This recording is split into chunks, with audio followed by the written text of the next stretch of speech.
Welcome to Y R exam study. आज है 1 फरवरी और इससे जुड़े जितने इम्पोर्टेंट करंट क्वेश्चन बन सकते हैं हम इस वीडियो में डिस्कस करेंगे। वीडियो की जो पीडीएफ होगी वो हमारे टेलीग्राम चैनल मिल जाएगा, जिसका लिंक वीडियो के डिस्क्रिप्शन बॉक्स में दिया गया।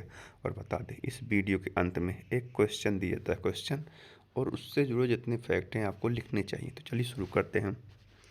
हाल ही में अंतर्राष्ट्रीय जेब्रा दिवस कब मनाया गया? तो अंतर्राष्ट्रीय जेब्रा दिवस कब मनाया गया? तो यह मनाया गया 31 जनवरी को, और इसका उद्देश्य है पृथ्वी के सबसे विशिष्ट जानवरों में से एक जेब्रा के संरक्षण के प्रति जागरूकता फैलाना है। अगला है, हाल ही में किस राज्य में स्थित पटना पक्षी अभ्यारण्य को रामसर आर्द्र भूमि घोषित किया गया? तो पटना पक्षी अभ्यारण्य जानते कहाँ है? यह है उत्तर प्रदेश में। तो उत्तर प्रदेश जो है गंगा के मैदान में स्थित एक आर्द्रभूमि अवकक्ष के शुष्क भूभाग में स्थित आर्द्रभूमि को अंतर्राष्ट्रीय मान्यता प्राप्त हुई। उत्तर प्रदेश के एटा जिले में स्थित पटना पक्षी अभ्यारण्य और गुजरात के कच्छ क्षेत्र में स्थित छरी डांड को आधिकारिक रूप से रामसर आर्द्रभूमि घोषित किया गया। तो ये दो नए जोड़े गए हैं।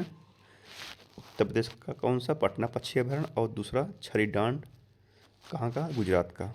तो दो नए जोड़े गए हैं। अब कितने रामसर साइट हो गए हैं भारत में? 98 हो गए हैं। तो उत्तर प्रदेश सरकार ने हर जिले के देसी पकवानों को लोकप्रिय बनाने के लिए एक जिला एक व्यंजन योजना शुरू की है। पहले पूर्णतः एआई नियंत्रक स्मार्ट पावर ग्रिड का उद्घाटन लखनऊ में किया। 24 जनवरी को उत्तर प्रदेश सरकार का स्थापना दिवस मनाया गया। उत्तर प्रदेश के राज्यपाल आवास को अब जन भवन के नाम से जाना जाएगा। प्रोजेक्ट डॉल्फिन के तहत दूसरा राष्ट्रव्यापी सर्वेक्षण डॉल्फिन संरक्षण उत्तर प्रदेश के बिजनौर में शुरू हुआ। उत्तर प्रदेश सरकार ने पर्वतीय अर्का पक्षी अभ्यारण्य को पर्यावरण संवेदनशील क्षेत्र घोषित किया। उत्तर प्रदेश, तो ये है मैप में उत्तर प्रदेश। कैपिटल क्या है? लखनऊ। सीएम है योगी आदित्यनाथ। गवर्नर कौन है? आचार्य। गवर्नर कौन है? आनंदीबेन पटेल। कौन है? आनंदीबेन पटेल। अगला है, हाल ही में 39वां सूरजकुंड अंतर्राष्ट्रीय फिल्म मेला कहाँ शुरू हुआ? तो 39वां सूरजकुंड अंतर्राष्ट्रीय फिल्म मेला कहाँ शुरू हुआ? यह शुरू हुआ कहाँ? फरीदाबाद में। और इसकी जो शिल्प महोत्सव जो है ना, थीम है आत्मनिर्भर भारत के साथ इसको मनाया गया है। अगला है, हाल ही में 10 दिवसीय सरस मेला कहाँ शुरू हुआ? तो 10 दिवसीय सरस मेला कहाँ शुरू हुआ? तो यह हुआ है कहाँ? जम्मू एंड कश्मीर में। जम्मू एंड कश्मीर में। तो केंद्र सरकार ने ग्रीन पैनल ने जम्मू कश्मीर के दुलहत्ती स्टेट 2 जल विद्युत प्रोजेक्ट को मंजूरी दी है। कश्मीर के जिहनपोरा गांव में हुई खुदाई में 200 वर्ष पुराना बौद्ध अस्त्र मिला। AIIMS विजयपुर कैंपस में जेएनजी पोस्ट ऑफिस का उद्घाटन किया गया। जम्मू कश्मीर में दरबार मूव की परंपरा पुनः प्रारंभ की गई। 69वें राष्ट्रीय स्कूल खेल जम्मू कश्मीर में शुरू हुए। जम्मू कश्मीर के लिए 500 नई अटल टिकरिंग लैब की घोषणा हुई। जम्मू कश्मीर, तो ये है मैप में जम्मू कश्मीर। अगला है, हाल ही में 39वां भारतीय अंतर्राष्ट्रीय चमड़ा मेला कहाँ शुरू हुआ? तो 39वां भारतीय अंतर्राष्ट्रीय चमड़ा मेला कहाँ शुरू हुआ है? यह जानते कहाँ हुआ है? यह शुरू हुआ है कहाँ? तो यह हुआ है चेन्नई में। 39वां भारतीय अंतर्राष्ट्रीय चमड़ा मेला जो है चेन्नई में शुरू हुआ है। अगला है, हाल ही में निपाह वायरस के फैलने की चिंताओं के बीच किस देश ने भारत के से जानवरों और पशु उत्पादों को आयात पर प्रतिबंध लगा दी है? तो किस देश ने किया है? तो यह जानते किसने किया है? यह किया किर्गिस्तान ने। किर्गिस्तान ने निपाह वायरस के फैलने की चिंताओं के बीच भारत से जानवरों के और पशु उत्पादों के आयात पर प्रतिबंध लगा दिया है। किर्गिस्तान, ये है मैप में किर्गिस्तान। राजधानी क्या है? बिश्केक। करेंसी है किर्गिस्तानी सोम, और प्रेसिडेंट कौन है? सैयद जैपारोव। तो अगला है, हाल ही में ऑस्ट्रेलिया ओपन 2026 का महिला एकल खिताब किसने जीता? तो ऑस्ट्रेलिया ओपन 2026 का महिला एकल खिताब जीता किसने? यह जीता एलेना रिबाकिना ने। एलेना रिबाकिना ने मेलबर्न में खेले गए ऑस्ट्रेलिया ओपन 2026 के महिला एकल फाइनल में विश्व नंबर 1 आर्यन साबालेंका को रोमांचक मुकाबले में हराकर खिताब जीता है।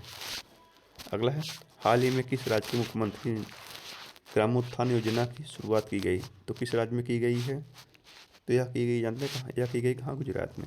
गुजरात ने ग्रामीण शासन को सशक्त बनाने की दिशा में एक महत्वपूर्ण पहल शुरू की है। मुख्यमंत्री भूपेंद्र पटेल ने मुख्यमंत्री ग्रामोत्थान योजना की शुरुआत की है, जिसका उद्देश्य राज्य भर के ग्रामीण बुनियादी ढांचे का कायाकल्प करना है। गुजरात, तो मारुति सुजुकी ने गुजरात में एक विशाल कार संयंत्र में 3500 करोड़ का निवेश करेगी। 2 दिवसीय उत्तरार्ध महोत्सव गुजरात में आयोजित किया गया। भारतीय कृत्रिम बुद्धिमत्ता अनुसंधान संगठन की स्थापना गांधीनगर में की जाएगी। World police and fire games के 8 डिसिप्लिन की मेजबानी गुजरात करेगा। रूफटॉप सोलर के मामले में गुजरात अग्रणी राज्य बनकर उभरा। गुजरात 33 साल बाद पुनः टाइगर स्टेट घोषित हुआ। गुजरात का मोढेरा भारत के पहले ग्रीन टाउन के रूप में प्रमाणित किया गया। राजधानी दिल्ली के अतिरिक्त गुजरात में भारत टैक्सी पायलट ऑपरेशन शुरू किया गया। गुजरात, तो ये है मैप में गुजरात। कैपिटल क्या है? गांधीनगर। सीएम है भूपेंद्र पटेल। गवर्नर कौन है? आचार्य देवव्रत। और कपास के उत्पादन में गुजरात प्रथम स्थान पर रहा। और गिर नेशनल पार्क में एशियाटिक लायंस पाए जाते हैं। अगला देखते हैं, हाल ही में किस सार्वजनिक क्षेत्र की कंपनी को ग्रेट प्लेस टू वर्क के रूप में मान्यता मिली? तो किसे मिली है? तो यह मिली, जनता किसे मिली है? यह मिली है किसे? यह मिली है सेल को। यह मिली है सेल को। सेल को सार्वजनिक क्षेत्र की कंपनी को ग्रेट टू वर्क के रूप में मान्यता मिली है। अब सेल ये है, इसकी स्थापना कब हुई थी? 19 जनवरी 1954 को। हेडक्वार्टर कहाँ? नई दिल्ली। और चेयरमैन कौन है? अमरेंद्र प्रकाश हैं चेयरमैन। अगला है, हाल ही में किस राज्य के मुख्यमंत्री ने 24 घंटे के भीतर 5,555 महिलाओं और छात्रों को ई साइकिल वितरित कर Guinness book of world record बनाया? तो किस राज्य के किया है? या किया आंध्र प्रदेश के। आंध्र प्रदेश। तो विश्व आर्थिक मंच ने आंध्र प्रदेश में चौथा औद्योगिक क्रांति केंद्र स्थापित करने की घोषणा की। आंध्र प्रदेश होप आइलैंड पर सैटेलाइट लॉन्च सुविधा विकसित करेगा। आंध्र प्रदेश में दुनिया का सबसे बड़ा ग्रीन अमोनिया प्रोजेक्ट लगेगा। आंध्र प्रदेश की पुंडूरू खादी को जीआई टैग मिला। आंध्र प्रदेश के पर्यटन विभाग ने बाढ़ के कारण भवानी द्वीप को बंद कर दिया। भारत की सबसे बड़ी भूतापी ऊर्जा प्रौद्योगिकी परियोजना आंध्र प्रदेश में स्थापित करने की घोषणा की गई। आंध्र प्रदेश, तो ये है मैप में आंध्र प्रदेश। कैपिटल क्या है? अमरावती। सीएम है एन चंद्रबाबू नायडू। गवर्नर कौन? जस्टिस अब्दुल नजीर। और पुंडरू खादी, ये है पुंडरू खादी जिसको डीआई टैग प्रदान किया गया है आंध्र प्रदेश को। अगला है, हाल ही में Bharat Ratna doctor Baba Saheb Ambedkar advocate training and research centre का उद्घाटन। हाल ही में Bharat Ratna doctor Baba Saheb Ambedkar advocate training and research centre का उद्घाटन कहाँ किया गया? तो इसका उद्घाटन कहाँ किया गया? इसका किया गया कहाँ? नवी मुंबई में।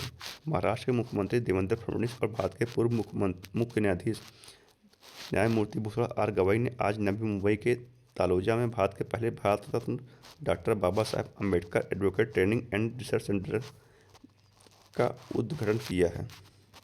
तो ये थे आज तक के करंट अफेयर। अब देखते हैं कल के प्रश्न का उत्तर। तो हाल ही में किस राज्य सरकार ने प्रॉपर्टी रजिस्ट्रेशन के लिए आधार आधारित ऑथेंटिकेशन का अनिवार्य करने का फैसला किया? तो किसने किया है? यह किया उत्तर प्रदेश में।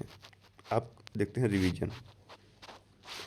आईसीएआर ने डेयरी रिसर्च को मजबूत करने के लिए एनडीडीबी के साथ रणनीतिक गठबंधन किया है। भारत और जर्मनी ने डाक एक्सप्रेस और लॉजिस्टिक सेवाओं के लिए गठबंधन किया। जियो देश का पहला make in India AI platform launch करेगा। छत्तीसगढ़ राज्य आभार आईडी निर्माण में भारत सबसे आगे रहा। ब्रिक्स प्रेसिडेंसी का लोगो, थीम और website doctor S Jaishankar Prasad ने लॉन्च किया। भारत राष्ट्रमंडल खेलों के स्पीकर्स और पीठासीन अधिकारियों के 28वें सम्मेलन की मेजबानी करेगा। भारत देश पहली बार बीमा ट्रायंगल कूटनीति में शामिल हुआ। अमेरिका ने भारत को पैक्स सिलिका में शामिल होने के लिए आमंत्रित किया। यमन के प्रधानमंत्री सलेम बिन ब्रेक ने इस्तीफा दिया। अमेरिका ने 75 देशों के लिए वीज़ा पर रोक लगा दी। फ्रांस और में जन्म की तुलना में मृत्यु अधिक दर्ज की गई। 16वीं ADMM प्लस आतंकवाद विरोधी बैठक की अध्यक्षता करेगा। अमेरिका ने सीरिया में ऑपरेशन हॉकाई स्ट्राइक को अंजाम दिया। अब ये था रिवीजन। अब पूछते हैं आपसे आज का प्रश्न, हाल ही में भारत ने अपना पहला AI पावर्ड यूनिवर्सिटी कहाँ लॉन्च किया? तो इसका उत्तर आपको कमेंट में देना है। कि भारत ने अपना पहला AI पावर्ड यूनिवर्सिटी कहाँ लॉन्च किया। तो आज की इस वीडियो में इतना है। अगर वीडियो पसंद है तो लाइक और शेयर जरूर कीजिए दोस्तों। धन्यवाद।